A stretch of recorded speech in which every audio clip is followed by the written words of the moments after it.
Videos देखने के लिए सब्सक्राइब करें, बेल आइकन दबाकर पाएं लेटेस्ट नोटिफिकेशंस। मेरे पूरे मुसलमानों से अपील यह है कि हम तमाम को एक पॉलिसी और एक उसूल बनाना चाहिए कि हमारे मस्जिदों में जो 65 साल के ऊपर ज़ईफ़ हैं उनको हम रोके कम से कम 1 जून के पूरे महीने ख़त्म होने तक, क्योंकि उनके जिस्म में इम्यूनिटी कम हो जाती है। मुख्तलिफ खुदा न खास्ता अगर उनको डायबिटिक है, बीमारियां हैं, तो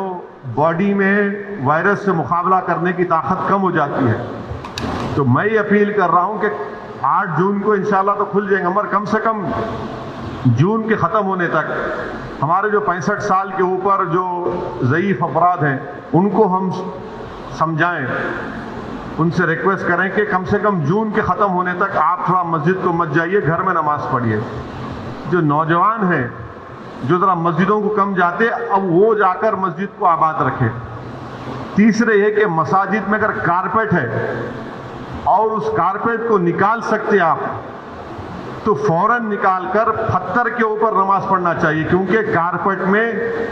एपिडेमोलॉजिस्ट और जितने हेल्थ एक्सपर्ट से डॉक्टर्स वो बोलते हैं कि कारपेट में बहुत से जरासीम जम जाते और उससे हो सकता है कि खुदा ना खास्ता किसी को वायरस लग सकता। तो चौथी बात काम हमको ये करना चाहिए कि मसाजिद में बैतुल खला और वज़ू का इंतज़ाम ना रखें, क्योंकि वो वज़ू करते, कुली करते और फिर आप आके नमाज पढ़ते, तो लोग घर से ही अपने वज़ू कर आए और नमाज जब पढ़ेंगे तो नहीं मालूम मुफ्ती इकराम को फैसला करना है कि अगर पूरी दुनिया में जहाँ जहाँ मसाजिद खोले गए, चाहे वो मस्जिद नबवी हो, हरम शरीफ मक्के में हो या टर्की हो या दूसरे मुकामात पर, हमेशा की तरह जो खंडे से खंदा मिलाकर सब बनती थी वैसा नहीं बन रही अब। तो क्या मुफ्ती इकराम ये फैसला दे सकते पूरे मुल्क में कि भाई जब 8 तारीख से मसाजिद खोले जाएंगे तो सोशल डिस्टेंसिंग को बरकरार रखते हुए हम सब बंदी करें नमाज की? ये हमारे मुफ्तियों को सोचना पड़ेगा कि कितना ये कर सकते क्या, क्योंकि मुख्तलिफ ममालिक में हो रहा है। तो मैं तो गुजारिश करूंगा हमारे उलमाओं से कि वो भी इसका फैसला कर ले, मगर दूसरे जो 4 चीजें मैं कहा हूं उस पर यकीनन गौर करिए आप। मैं किसी से नहीं कह रहा हूं कि मस्जिद को मत जाइए, मैं ये कह रहा हूं कि आप सही कह रहे हैं कि वायरस अभी बढ़ रहा है, वायरस खत्म नहीं हुआ है, वायरस बढ़ रहा है अभी। और खास तौर से जो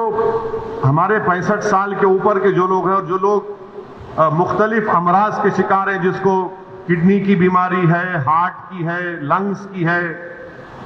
डायबिटिक हैं, उनको तो और एहतियात करने की ज़रूरत है,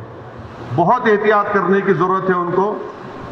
क्योंकि उनकी जान को बचाने का है। यकीनन हमको एक रूहानी और क़ल्बी सुकून मिलता है जब हम अल्लाह के घर में जाकर सर्वसजूद होते हैं, मगर इस्लाम की अहम तालीमात भी है कि जान बचाइए। और अगर खुदा ना खास्ता किसी को ये वायरस होता है तो फिर उनके घर वालों को, उनसे जो मुलाकात किए, फिर एक नया सिलसिला शुरू होता है ट्रेसिंग का, प्राइमरी कांटेक्ट कौन थे, सेकेंडरी कांटेक्ट कौन थे। ये मेरे एहसासात हैं और ये उसी वक्त होगा जब हमारे तमाम मुफ्ती इकराम, चाहे वो किसी भी मकतब फ़िक्र के हों, वो इसका एक इज्तिमाई तौर पर नोट लेकर सबको बताएं।